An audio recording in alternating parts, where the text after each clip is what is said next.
माता सीता के हरण के पश्चात श्रीराम और लक्ष्मण उनके खोज में भटक रहे थे। इस खोज में कई कठिनाइयां आईं, परंतु दोनों भाई अपने धैर्य और साहस से हर विपत्ति का सामना करते रहे। एक दिन जब वे वन में सीता का पता लगाने के उद्देश्य से गहराई से विचरण कर रहे थे, तो अचानक उन्हें एक भयानक गर्जना सुनाई दी। आवाज ऐसी थी कि जैसे कोई अद्वितीय शक्ति उनके पास आ रही हो। दोनों भाई सतर्क हो गए और अपनी तलवारें निकाल ली।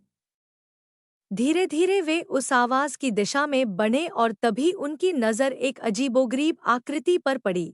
उनके सामने एक विशालकाय राक्षस खड़ा था। इस राक्षस का नाम था कबंध। कबंध का रूप विचित्र और भयानक था।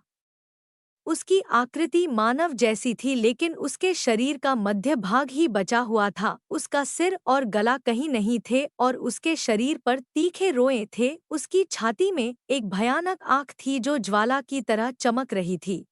यह आँख उसकी दृष्टि को और भी भयावह बनाती थी।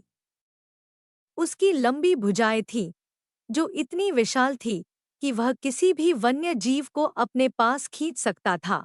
कबंध की भुजाओं की लंबाई लगभग 1 योजन, लगभग 12 से 15 किलोमीटर थी, जिससे वह किसी भी जानवर को पकड़कर अपना आहार बना लेता था। जैसे ही श्रीराम और लक्ष्मण उसके पास पहुंचे, उसने अपनी विशाल भुजाओं से उन्हें पकड़ लिया। लक्ष्मण ने देखा कि उनका कोई उपाय काम नहीं आ रहा है और इस भयावह संकट के सामने उन्होंने निराशा व्यक्त की।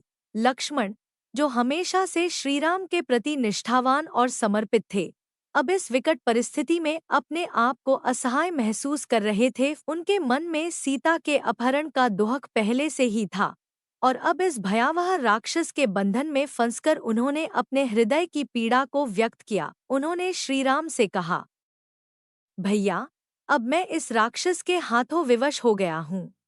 आप अपनी रक्षा के लिए कुछ कीजिए। मैं जानता हूँ कि आप अपने बाहुबल से इस संकट से बाहर निकल सकते हैं। जब आप अपने लक्ष्य को प्राप्त करेंगे और भाभी को पालेंगे, तब मुझे हमेशा स्मरण करते रहिएगा।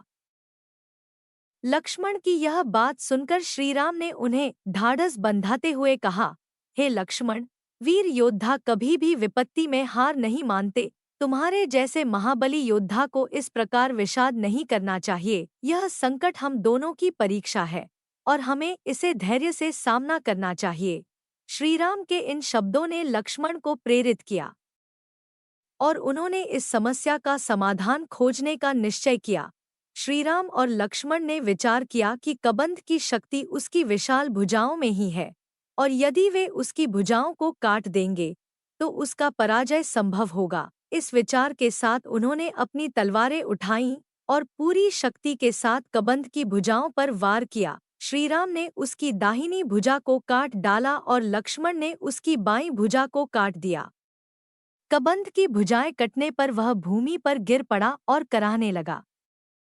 कबंध ने दोनों भाइयों से अपना परिचय पूछा और फिर उसने उनकी कथा को ध्यान से सुना। जब उसे ज्ञात हुआ कि उसके सम्मुख स्वयं श्रीराम और लक्ष्मण खड़े हैं, तो उसकी प्रसन्नता का ठिकाना नहीं रहा। उसने बताया कि कैसे एक समय वह भी एक सुंदर और तेजस्वी योद्धा था, परंतु अहंकार और अन्याय के कारण वह श्राप का शिकार हो गया। ऋषि स्थूलशिरा ने उसे श्राप देकर राक्षस बना दिया था।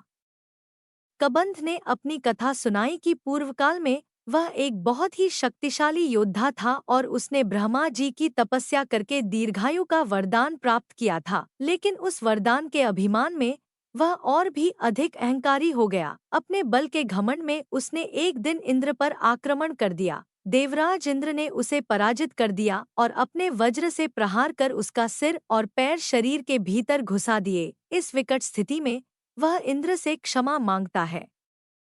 इंद्र ने उसकी प्रार्थना पर उसे बताया कि एक दिन जब श्रीराम और लक्ष्मण उसकी भुजाओं को काटेंगे, तभी उसे इस राक्षसी रूप से मुक्ति मिलेगी। इंद्र ने उसकी भुजाओं को इतना लंबा कर दिया था कि वह वन्य जीवों को पकड़कर अपना आहार बना सके। इसके साथ ही इंद्र ने उसे यह आशीर्वाद दिया कि श्रीराम के आगमन पर ही उसे मुक्ति प्राप्त होगी। कबंध ने श्रीराम से निवेदन किया कि वे उसके शरीर का अंतिम संस्कार करें, ताकि वह अपने पूर्व रूप में लौट सके और दिव्य ज्ञान से उनकी सहायता कर श्रीराम ने इस बात को स्वीकार किया। उन्होंने और लक्ष्मण ने मिलकर एक बड़ा गड्ढा खोदा और कबंध के शरीर को उसमें रखकर उसका दाह संस्कार किया। जैसे ही उसका दाह संस्कार हुआ, कबंध तुरंत ही अपने दिव्य रूप में प्रकट हो गया। वह एक सुंदर और तेजस्वी विमान में बैठा हुआ दिखाई दिया और उसकी आभा से दसों दिशाएं चमक उठीं। कबंध अब अपने दिव्य ज्ञान और शक्ति के साथ श्रीराम और लक्ष्मण के सामने खड़ा था। कबंध ने अपने ज्ञान से श्रीराम को सलाह दी कि वे अपने जैसे ही किसी संकटग्रस्त व्यक्ति से मित्रता करें। उसने श्रीराम को एक ऐसे व्यक्ति के बारे में बताया जो उनकी सहायता कर सकता था, सुग्रीव। सुग्रीव वानरों का एक महान योद्धा था, जिसे उसके भाई बाली ने राज्य से निष्कासित कर दिया था। कबंध ने श्रीराम से कहा कि सुग्रीव ही वह व्यक्ति है जो उन्हें माता सीता के बारे में जानकारी दे सकता है। कबंध ने यह भी कहा कि सुग्रीव राक्षसों के सभी स्थानों का ज्ञान रखता है और उसे यह भी ज्ञात है कि किस स्थान पर कौन कौन राक्षस रहता है। उसने श्रीराम से कहा कि वे सुग्रीव के पास जाकर उनसे मित्रता करें और उसकी सहायता प्राप्त करें।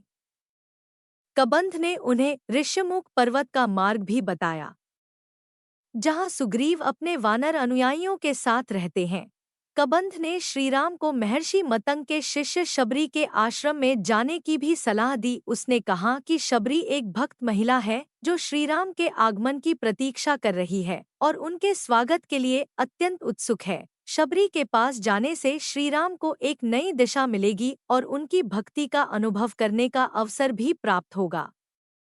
कबंध ने अपने अनुभवों और दिव्य ज्ञान से श्रीराम को दिशा प्रदान की और आशीर्वाद देकर अपने लोक में चला गया। श्रीराम और लक्ष्मण ने कबंध की सलाह का पालन करने का निश्चय किया और ऋष्यमुख पर्वत की ओर चल पड़े। कबंध की यह सलाह श्रीराम के जीवन में एक महत्वपूर्ण मोड़ लेकर आई, क्योंकि आगे चलकर सुग्रीव से मित्रता उनके विजय का आधार बनी।